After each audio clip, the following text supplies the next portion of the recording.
Okay, guys, this I read. This is part two, but I'm not gonna go too deep into this one. I'm just gonna read something else, right? At the end of every chapter, of every section, there's something um, that I usually give. This section is called "Word of Advice," and so I'm gonna read that. That's not explicit, but at least it gives you some form of wisdom that you can take away. It gives you a nice takeaway. It says, "This is about when a man meets a voluptuous woman. When you train your dragon, keep him caged for your own pleasure. When a man is attracted to your large frame, now I'm speaking to the big girl. This is me now talking to the big girl, right? When a man is attracted to your large frame, make sure he loves the person you are and not just your body parts. Don't be an object of his fantasy. Instead, consider a man who adores you, your weight, but is truthful to you about eating and staying healthy. So, and that's the key. I've been in situations where I've been known to date, people that were larger than life, and there's nothing wrong with that, right? But I think the key thing here is to make sure that you're on the side of health. You're on the side of making sure they look after themselves, right, and not just see this, you know, huge, expression of weight as only for your pleasure, right? Regardless of whether they die of a heart attack next week, that doesn't make any sense, right? So, as you delve into that world, be sure to make sure be sure that the person you're dealing with um, is heading towards the direction of health and living, not dying, right?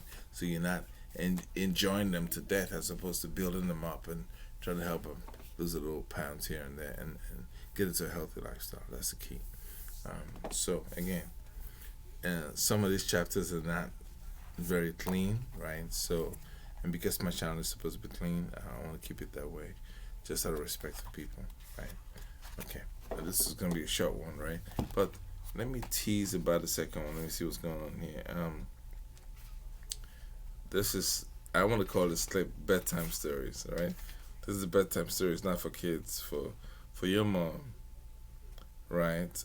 So the next one is when a man meets a supermodel type girl. This is interesting. When a man meets a supermodel type girl, right? Um, when a man meets a woman whose beauty enters the room before she does, it's hard to see everything about her but her beauty. Uh, Supermodels have a kind of electricity that makes them slave to the spotlight because they their part of existence is built in admiration of others.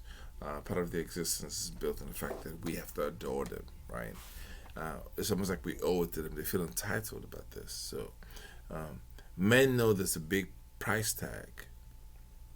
There's a level of respect or reputation that comes with being seen with a top model. So we know that. We know that your trophy, right? Your trophy.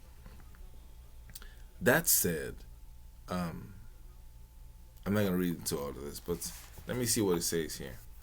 Um, Men don't have a problem with dating models. Right? This is word of advice to models. Men don't have a problem with dating supermodels. We know you're human, meaning you're capable of love, romance, and raising a family. However, all the great things that you are starts with how you perceive your own career, right? If you understand how to put it in perspective, then the light of celebrity will not affect the loved ones in your life, and men will deal with your fame with sensitivity and love and compromise. So yeah, it's again, when men come across women that are supermodels, we know you're beautiful.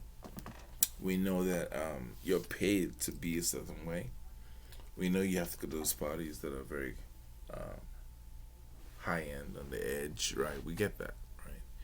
But we want you to kind of put your beauty in one compartment and then put us and the relationship and everything else you do in a different compartment so that those worlds don't collide, right? So we can treat your fame for what it is and celebrity for what it is, but treat you also as human and capable of love and romance and a beautiful family. So men wanna, confident men can do that. We can handle that one. There's no problem with jealousy or insecurities. Don't really, it's not, it doesn't make any money. So we're not interested in that, right? So that's my perspective on that. But men, most men understand that beauty is there, yes, but it's not everything if the attitude is bad. If your attitude stinks, it makes no, there's no real value to that. I'm saying that.